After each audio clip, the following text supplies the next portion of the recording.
Il y avait des professeurs, bien sûr, qui donnaient des cours de français, mais quand ils enseignaient, ils appliquaient une méthodologie qu'on pourrait dire traditionnelle. Mais avec l'IFADEM, on leur a appris une méthodologie qui respecte l'évolution, la psychologie de l'enfant. Il y a par exemple la pédagogie active et participative. Auparavant, les enseignants ne donnaient pas des travaux en groupe. Ils enseignaient tout court, ils posaient une question à un élève à deux, et puis le cours terminé, puis c'est fini. Pour le moment, les élèves sont plus intéressés dans la mesure où même des timides, des enfants timides, se cachent un peu derrière les plus intelligents, et puis ils travaillent, et puis deux fois pour aller répondre même au tableau noir. Il y a même des enfants timides maintenant qui commencent à se rattraper, à lever les doigts et à aller au tableau pour résoudre l'exercice donné.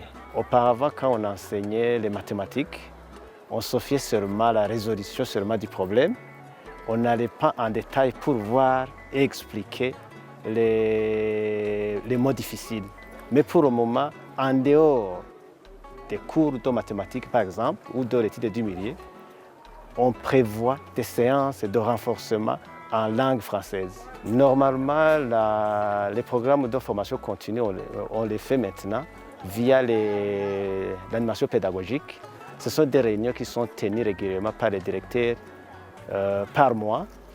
Et dans ces réunions, deux fois, on prépare des thèmes, et des thèmes qui sont en relation avec des livrets qui ont été vus à l'IFADEM, mais qui causent encore des difficultés au niveau de la mise en pratique sur le terrain.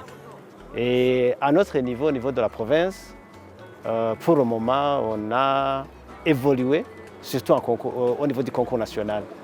Quand le projet a commencé, on avait à peu près 35 comme taux de réussite au concours national. Pour le moment, on est autour de 66. Et la province de Kayanza était presque la dernière au concours national. Mais pour le moment, on est passé de la 17e place à la 3e place au niveau national. Je crois que c'est l'impact du projet IFADEM.